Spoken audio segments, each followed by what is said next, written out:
Hello, everybody in the chess world. And yeah, normally when I show you, opening surveys on my section of crazy unusual openings, I'm kind of proposing some weird lines that you might play yourselves. But in this case, I'm going to just try to refute them because I'm going to talk about these two of the least play openings. One will be the Polish, which is before, and then the other will be the Grob in the other side. So yeah, of course, these two openings are considered basically garbage. And however, if because of that reason you actually never study them, well, they're gonna play them against you a lot of on the internet, on blitz games, and once in a while even in a tournament game. So I'm just gonna show you very simple ways to refute these openings, or at least to get a really clear advantage. But this will be really clear basically refutation almost, by black. This is not just going to be something to get a good position. I'm going to give you a way to get really good positions. And well, in both we can play a similar scheme against both openings, which it seems weird because they're so different, g4 from b4. So let us start by the Grob. So g4, I mean, it's quite known that d5 is the main move because, yeah, we're already hitting, just making a central pawn move and already hitting the pawn. And it's quite known that, yeah, the idea of the Grob is playing bishop on g2. And, of course, it looks like white is giving a free pawn, but if we take them, well, they'll play c4. And it's not like this. This is basically the idea. This is what white wants. I'm not going to say that this is objectively so good for white, but the idea is clear, They're going to try to continue with knight c3 and queen b3, and in conjunction with this pawn and this bishop, yeah, the pressure is basically going to be all over our pawn on d5 and our pawn on b7. These are basically the idea. So c6 is basically the move that you have to play, and you'll be super solid. But I'll offer you the continuation, so you'll get it. You'll always get a good position. So in here now we're effectively hitting on g4. So okay, white might play c4 here. It is possible, but normally we could just take the pawn. So h3 is going to be the main line. So, well, of course, you can play e5. This is like the approved way because you're just taking up the center and black is obviously better. But, I mean, this is possible, and I'll show you a few more moves. d4, you can actually play knight d7. And in this case, well, you don't even have to worry about c4. You can just take that, and let us say knight c3. You can pin it. Knight f3, you can just play bishop on b4, hitting on c3. And if they defend it, well, now you can just go back and protect on e5. This is recommended in some books, for example, castles, knight e7, rook c1 castles. Yeah, black is better here. My recommendation will be after h3 on this move, I will actually play h5. I think this is much better. I play this a lot against one of my colleagues that actually likes to fool around with the Grob. And yeah, and here basically white has to advance, and we put the bishop on f5 to then play d5. You'll see that in this scheme and in some lines in the Polish, I will offer you this. Basically, as I told you, the same setup. Like we're going to have pawns on c6 and d5, and we're going to put this light square bishop on f5, and this knight on b8 from b8 on d7. But let us keep it going, because the thing is, if white plays knight on f3, well, they're not preventing e5. I actually will play e5 in here. I play this a lot. So they basically cannot take it, because after queen takes g5, we're hitting this bishop on g2, sorry, in here obviously. And let us say they play bishop on f3, well, we always have this tactic. Just bishop takes on c2, and after queen we take this. This is just a pawn up for nothing. And I don't know, queen b3, b6. Clear advantage for black. So after this e5, well, d3 and d4 will be, I'm sure, basically the two moves that you will see more often in this case. Well, in d4, just advance the pawn, and if they attack your bishop, just go back and leave this knight here kind of stranded, kind of ridiculized a little bit. d3 is probably the best move, and again, just put the knight on d7. And well, I like this other line. This was an old survey that I made after castles. I mean, in here we will think about, I don't know, bishop e7 or knight on e7, bishop on d6, even bishop on c5. But queen on e7, with the simple idea of following it up with queen on e6, I really like this, because the thing is, yeah, of course, we're gonna just aiming to pressure this h3 pawn immediately. And the thing is, the most natural way to protect this pawn in this kind of setups for white, not necessarily in the Grob, just thinking about this, yeah, short castles by white, will be some king on h2, but in that case, you know, imagine our queen is on e6, and when they protect with king on h2, well, we'll have bishop on d6, right on this king's face. So this is really unpleasant. And look at this, because I was looking at, okay, after queen on e7, such a nice move. What will white do here? I mean, they look so ugly, this position already. And look, if they play knight on h4, which, well, it makes some sense. Because at least, you know, after bishop on yeah, of course we will just go away with the bishop. But the thing is, if they play, let's say they play c3, which looks like a decent move. Look at this, knight h6. I love this because, again, it's not usual to see a white knight on h4 so soon. So this creates these particular tactics that are really cool. So, well, if to prevent that, white were to play, I don't know, instead of c3, let us say they play knight on f3, hey, just go long castles. And again, you're just going to have a big attack on white's king. And in case of, again, you know, c3, knight on h6, let us say they go back. Well, it's too late. Our knight now just goes into f5. And what to suggest for white? Let us say, I don't know, e4. Let us exchange and play knight d6.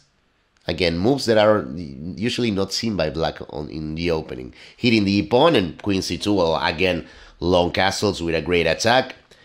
I mean, you're ready to play f5 next move, right? This is, I mean, I think this is all really, really, really simple. So this is, as you can see, really simple way to play against the Grob. Let us go now into the Polish. I mean, I think there are different moves, names for this opening. But in here we call it La Polaka, you know, the Polish. It's b4. And I took some time to discover what it's kind of considered the perfect setup for black. A lot of black players go e5 in here. It's similar to a Grob, right? Like we'll go e5 and bishop here, and it's the same idea. If we take, they'll take it. So you can see how the Grob and the Polish have some, you know, mirrored variations, but nothing like that. As I said before, it's gonna be really easy to memorize this because we're gonna play d5, and in a lot of, you know, the best setups for white, we're gonna end up having the same thing, like pawn on c6, pawn on e5, bishop on f5, knight on d7. I'll show you that, but this is much more actually a refutation of this opinion, because bishop on b2 is the eternal move in the Polish. This is the idea. And the thing is that queen d6, and again, the first time I saw this, I was really happy because I was like, okay, best move for black is to queen d6 on move 2. But look at how simple the idea is, because, well, let me show you what is actually white's intentions. Let us say that we play a really normal move. I don't know, let us say e6. Okay, just e6, hitting this. Well, what white always do is to play b5. So yeah, at least they're ready to answer c6, a possible c6. Well, they can take it already and try to use the b file, maybe play just a4. At least they win some space. There is an idea, winning some space on the queen side. But with queen d6, this is the difference. Now, if b5, just queen b4, hitting both the b2 bishop and the b5 pawn, already winning a pawn, already refuting the opening. The first time I saw this, I was like, this is so cool. Okay, I am going to show you exactly how to win the game immediately in this particular line. But before seeing that, I want to show you. Because of this, normally in this position, instead of b5 and queen b4, we'll see a3, and this is what I meant. And then this is like the best scenario for white. Well, let us do the same thing then against the Grob. First, grab the big center, e3. Let us put the bishop on f5. This is not the only option, but I really like this. And knight f3, knight d7. There was a game of, I think it was Vescovi played this with black. So d3, just knight g on f6, knight b2, c6, again, completing the same sort of setup. c4, I like this typical thing, h6, just making loft for the bishop. And, you know, h3, bishop e7, this was the game continuation, bishop on e2 castles, and after queen on c2, that is, well, since this bishop is exerting the pin, but it is hanging, yeah, as Vescovi just played bishop on h7, okay. Maybe this is not refutation, but this is a slight going on clear advantage for black. And last, I want to show you actually, because I've played this position with black sometimes, and I've seen white trying to, not to lose, because initially they were like, okay, you just lost a pawn for nothing, this is awful. But there are really easy mechanisms to actually blow your opponent out of the board if they get into this. And I've seen this a lot. I've played in blitz games and one particular guy who used to play this. So I've seen two tries for white here. One is queen on c1, probably the best move, because at least the idea is, yeah, after we take the pawn, well, at least they play e4 and they're hitting our queen. So yeah, again, white is trying to get something out of this whole deal. But queen b6 is a really precise move. The thing is, after pawn takes, we just play knight on f6.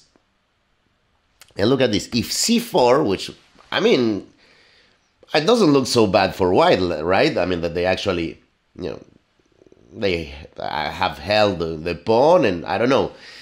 And yeah, I think automatically any of us will think about, oh, well, probably c6 or e6 are the moves for black here, right? And I'm sure both of those moves are good moves.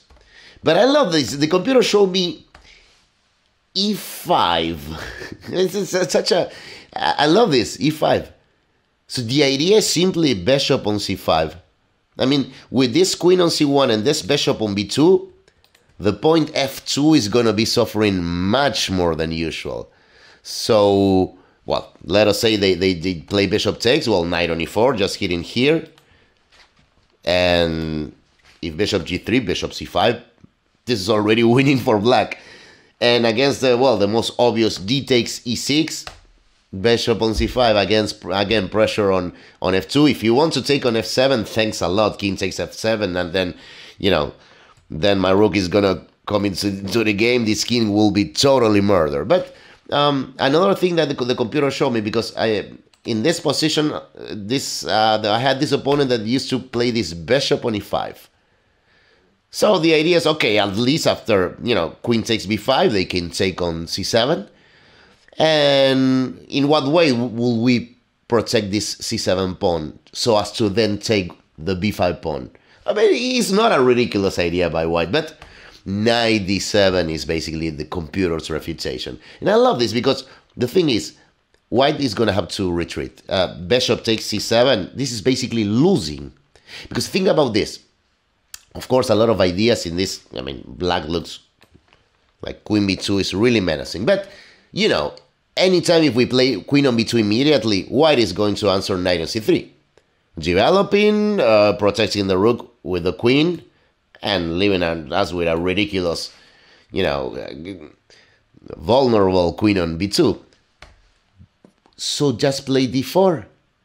Just prevent knight on c3, making queen b2 an actual threat. So there's another hidden idea. These I really love. So, as I said, we are threatening queen on b2, but we are also threatening e5, which is not only like the cool central pawn, followed by queen c5, and the bishop on c7 is trapped. So, yeah, again, if they let's say they play a4, just okay. Now at least queen b2 is not winning because they'll have knight on a3, e5, winning. What can white do against queen c5 followed by taking this bishop? So really, I mean, you have to be careful. And let us say, okay, after knight on d7, this is already clear advantage for black. Bishop on g3 will be the right move. And I did play a game like this because I remember really studying this particular for one tournament game. I knew that my opponent will play the Polish. So e5, totally normal. Grab the center. E3 is the main move because if they play knight on f3, again, we can play e4. And after knight on e5, once again g4 with the idea of queen on b2. It's again really annoying. So, I mean, all of this before any capture of the pawn on b5, which is now it's not gonna be important because we have better things to do. So going back after e3, once again d4 just preventing knight on c3, so queen b2 is a threat. And in this game, my opponent found a4, which is okay. It's not so hard to find. You have to have this move to actually prevent a black from winning. But this is the only detail that you have to be careful about, because in here, and before ending up this video, I'm just going to recommend, don't get over ambitious. Just knight g on f6, you have a beautiful position. You have a clear advantage. I think it is +1, close to winning for black. The detail is, do not play queen b2. It looks like you're winning a piece, right? Because after knight on a3, bishop takes a3. Well, rook b1 is a draw. Now it's a repetition. What you cannot go anywhere with the queen. Just go here, rook a1, and we'll dance. And now you're just giving up the draw. Only detail, only counter, only con, for black in this position is that. So just be aware not to rush it.